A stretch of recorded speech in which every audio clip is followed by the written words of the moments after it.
Gratitude for the week.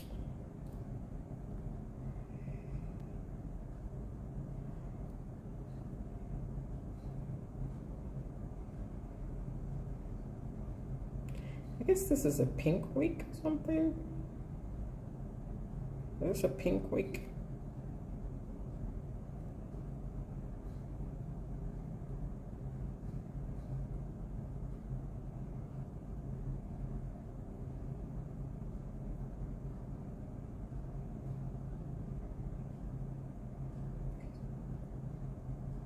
Here we go, here we go. Oof, okay. Takes a while, but it's here. So happy Sunday. It is Sunday, the very first Sunday of the month. And somehow, I just can't believe it's already the 5th. Wasn't it like the first, like yesterday? I'm seeing the time just go woof, woof, woof. But anyway, that's why we have a lot to be thankful for. So I am thankful for today being the first Sunday of the month and the ability, got to go live on that one, the ability to be able to speak, to be able to see, to be able to give thanks. Lots to be thankful for. So this week, what are you expecting? What's your expectation? I'm expecting an amazing week. Amazing week. Just the other day, I got into a crowded parking lot, and because I have my expectation on, just as I stopped, a car just pulled out, and I said, "Thank you, Lord. Thank you. Thank you." So we are grateful for the smallest things and the big things.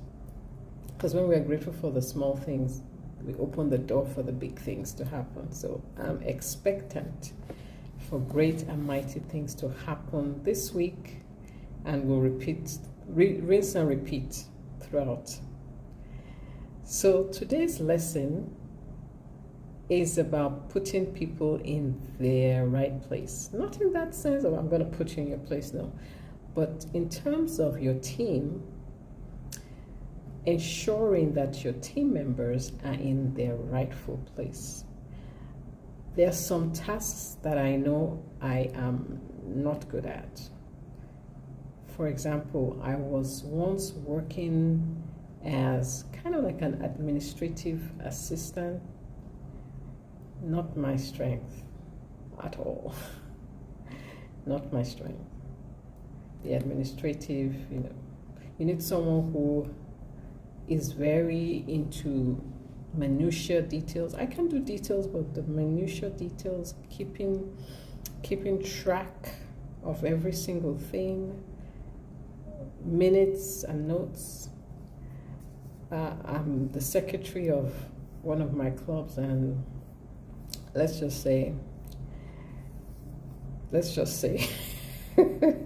but I do it when I can. So there's some things that you're really good at, and there's some things that you're not so good at. Same applies to your team members. Are they working in their zone of genius, in their zone of strength? Because if they're not, it's going to be a struggle for the whole team. So ensure that your team members are functioning in the right place, because trying to get the right person in the right job can take a lot of time and energy. It does. So isn't it easier for a leader to just put people where it is most convenient and get on with the work? True. However, this is an area where the leader's desire for action works against them, because if you just put people in a place, you may end up having to move them out again. So better to have people in the place where they're supposed to, ensuring that you know what they're supposed to be doing, the job description, and it matches. And you might say, that's a lot of work. Imagine what will happen if you have someone not doing what they are designed for, what they're supposed to be doing based on their skills, talents, and gifts. Okay, so you get the picture. So be sure to put people in their proper places. Look for clues that someone on your team could be better placed. If you're seeing some things that maybe they're showing some frustration, things are not moving fast, it may not be that they don't want to do the work. It could just be they're in the wrong place. Imagine if someone who is used to doing numbers and you put them in the reception to work with people. That's a recipe for disaster. I have met some people, for example, in the places where they're in constant contact with people, but they're not people. So they have no business being there. But there's a place for everybody. So if your place is with the numbers, don't switch and say, because I may get a higher pay, let me work in the position where, because I'm getting a higher pay, I will be interfacing with people all the time.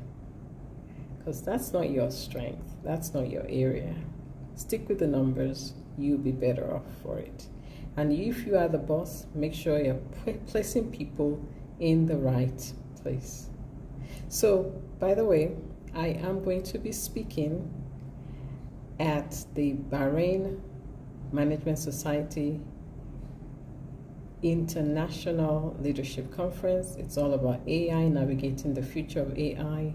My topic is empowering leaders to use AI in the workplace. So check it out. It's from the 8th to the 9th. And I will post a link so you can register, and hope to see you there. It's going to be a lot of fun. Lots of great speakers,